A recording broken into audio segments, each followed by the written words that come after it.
Welcome to the vivid Canopy. Today, we embark on a comprehensive journey through the lives of the 17 macaw species, a group of birds defined as much by the brilliant plumage as by the complex, and often fragile, relationships with the tropical environments they call home. Macaws are far from a uniform group. They are classified into 6 distinct genera, each representing a unique evolutionary path. From the 8 species of large macaws in the Ara genus to the single, specialized lineage of the red-bellied macaw, Orthopsittaca, this diversity is staggering. Despite a vast range in physical scale, from the diminutive 30-centimeter species to the towering 100-centimeter giants, all 17 share a specialized architectural blueprint, honed over millennia to thrive in the harshest niches of the tropical canopy.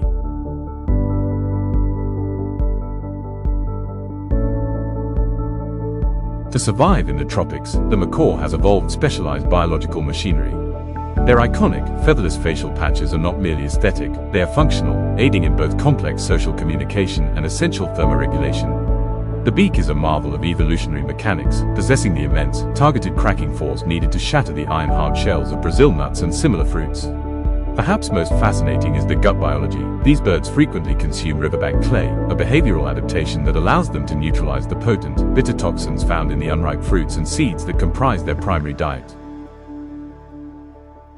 The genus Ara gives us the iconic giants, the scarlet, blue and yellow, and red and green macaws. These birds are the sentinels of the Amazon basin and humid evergreen forests, reaching sizes up to 96 centimeters and weights over 1.5 kilograms. While they share similar habitats, their evolutionary markers are distinct. Observant naturalists can identify them by subtle shifts in wing coverts, the presence of green wing bands, or specific facial linings. Fortunately, these giants currently enjoy stable populations classified as least concern.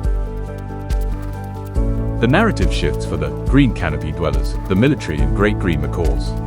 These birds exist in a precarious balance with their environment, exhibiting an extreme, often fatal, sensitivity to the loss of a single, keystone resource, the Endangered tree.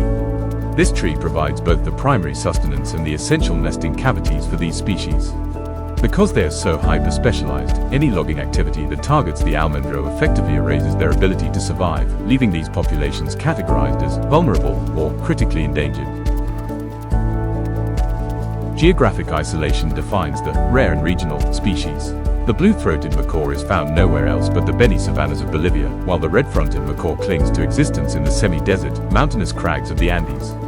The chestnut-fronted macaw, the largest of the mini macaws, occupies swampy woodlands. Their range restriction is the greatest liability, because they cannot simply relocate when their habitat is disturbed. The blue-throated and red-fronted species have been pushed to the brink of extinction.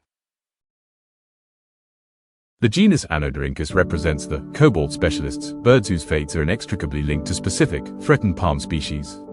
The Hyacinth Macaw, the largest flying parrot, is a master of its niche, relying on a curry and bouquet of palms. The Lear's macaw is even more restricted, tied exclusively to the Lear palm of Brazil's dry thorn forests. Most heartbreaking is the history of the glaucous macaw, which disappeared from our forests in the 1960s following the systematic clearing of the Yatay palm groves it depended upon for survival.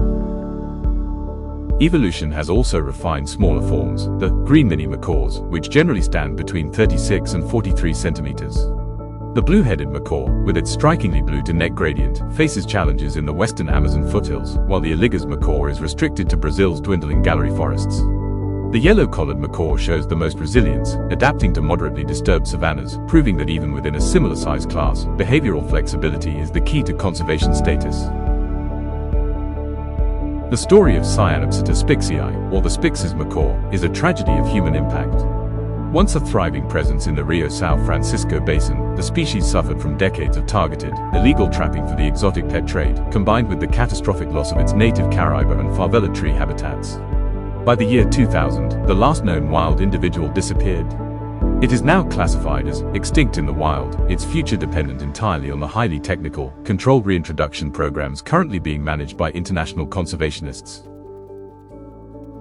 Our look at singular specialists highlights the extremes of adaptation. The red-bellied macaw is a prime example of ecosystem dependency, relying entirely on the Moorish palm swamp. If the swamp is drained, the bird vanishes.